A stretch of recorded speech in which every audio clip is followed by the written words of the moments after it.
Hello नमस्कार दोस्तों, आज का हमारा टॉपिक है ब्लेंडर 4.1 कैसे डाउनलोड करते हैं, कैसे इंस्टॉल करते हैं विंडो 11, 10 के अंदर, वो देखेंगे। और प्लीज गाइस, यदि आप लोग अभी तक चैनल को सब्सक्राइब नहीं किया तो प्लीज चैनल को सब्सक्राइब करना ना भूलें। चलिए शुरू करते हैं। आप अपने लैपटॉप या पीसी के अंदर कोई भी ब्राउजर आप ओपन कर लीजिएगा। ब्राउजर ओपन करने के बाद यहाँ पे आपको गूगल ओपन कर लेना है। गूगल ओपन करने के बाद यहाँ पे आपको टाइप कर देना है ब्लेंडर। इसके बाद यहाँ पे आपको इंटर कर देना है। इंटर करते हैं यहाँ पे आपको ब्लेंडर का फर्स्ट ऑप्शन ही दिख जाएगा। इसके ऊपर आपको क्लिक कर देना है। क्लिक करते हैं ब्लेंडर का ऑफिशियली वेबसाइट ओपन हो जाएगा। ओपन होने के बाद यहाँ पे आपको होम पेज में ही दिख जाएगा ब्लेंडर 4.1। यानी तो आप जिस डेट में इसको डाउनलोड करने की कोशिश कर रहे हैं उस डेट में इससे ऊपर वाला वर्जन आ गया हो, तो चाहे कोई सा भी वर्जन यहाँ पे आ गया होगा, जो भी लेटेस्ट वर्जन होगा, जिस डेट में आप इसको डाउनलोड करने की कोशिश करते हैं तो यहाँ पे लेटेस्ट वर्जन दिखेगा। तो कोई सा भी वर्जन हो, सेम तरीके से आप इसको डाउनलोड करके इंस्टॉल कर सकते हैं। जैसे अभी मैं आपको बताने वाला हूँ, सेम तरीके से आपको फॉलो करके इंस्टॉल कर लेना है। अब आप यहाँ पे देखेंगे तो यहाँ पे आपको डाउनलोड करने के लिए दिख जाएगा। या तो आप यहाँ पे क्लिक कर लीजिएगा, यानी तो यहाँ पे ऊपर में सेकंड टैब दिख जाएगा डाउनलोड का, या तो आप यहाँ पे क्लिक कीजिएगा। दोनों में से कहीं भी क्लिक करेंगे तो डायरेक्ट आप इस पेज के ऊपर आ जाएंगे।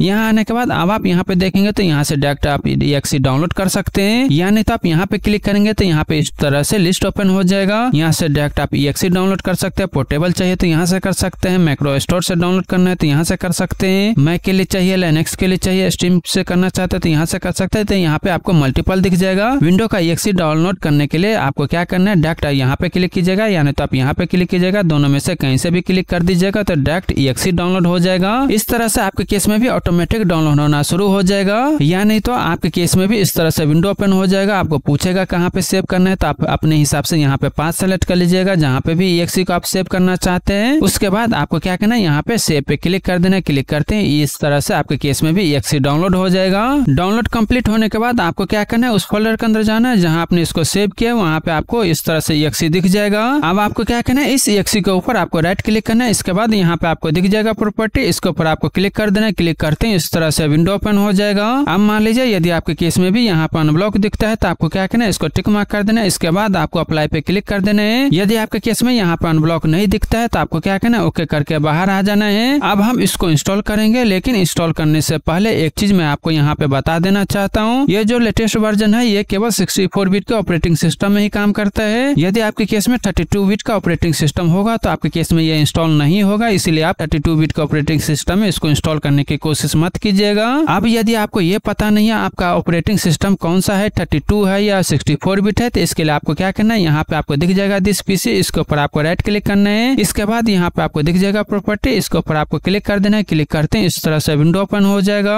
अब आप यहाँ पे देख लीजिएगा आपके केस में सिस्टम टाइप के आगे क्या लिखा हुआ है। यदि आपके केस में यहाँ पे 32 बिट लिखा होगा तो आपके केस में इंस्टॉल नहीं होगा। चाहे वो विंडो 8 हो, 10 हो, 11 हो, 32 बिट होगा तो भी ये इंस्टॉल नहीं होगा। यदि आपके केस में यहाँ पे 64 बिट होगा तो ही आपके केस में ये इंस्टॉल होगा। तो इस चीज का आप यहाँ पे ध्यान रख लीजिएगा। इसके बाद आपको क्या करना है, इस विंडो को यहाँ से क्लोज कर देना है। अब हम इसको इंस्टॉल करेंगे। इंस्टॉल करने के लिए आपको क्या करना है, या तो आप इसके ऊपर डबल क्लिक करके इंस्टॉल कर सकते हैं, या नहीं तो आप यहाँ पे राइट क्लिक करके ओपन करके इंस्टॉल कर सकते हैं। दोनों चीज में से कोई एक चीज आप कर लीजिएगा। करते हैं, इस तरह से विंडो ओपन हो जाएगा। अब आपको क्या करना है, यहाँ पे नेक्स्ट पे क्लिक कर देना है। इसके बाद आपको क्या करना है, यहाँ पे टिक मार्क कर देना है। इसके बाद यहाँ पे फिर से आपको नेक्स्ट पे क्लिक कर देना है। इसके बाद आपको क्या करना है, फिर से यहाँ पे आपको नेक्स्ट पे क्लिक कर देना है। अब आपको यहाँ पे इंस्टॉल करने के लिए दिख जाएगा, तो आपको क्या करना है, यहाँ पे इंस्टॉल पे क्लिक कर देना है। इंस्टॉल पे क्लिक करते हैं, इस तरह से विंडो ओपन हो जाएगा। अब मान लीजिए यदि आपके केस में भी इस तरह से विंडो ओपन होता है तो आपको क्या करना है, यहाँ पे यस पे क्लिक कर देना है। यस पे क्लिक करते हैं, इस तरह से इंस्टॉल होना शुरू हो जाएगा।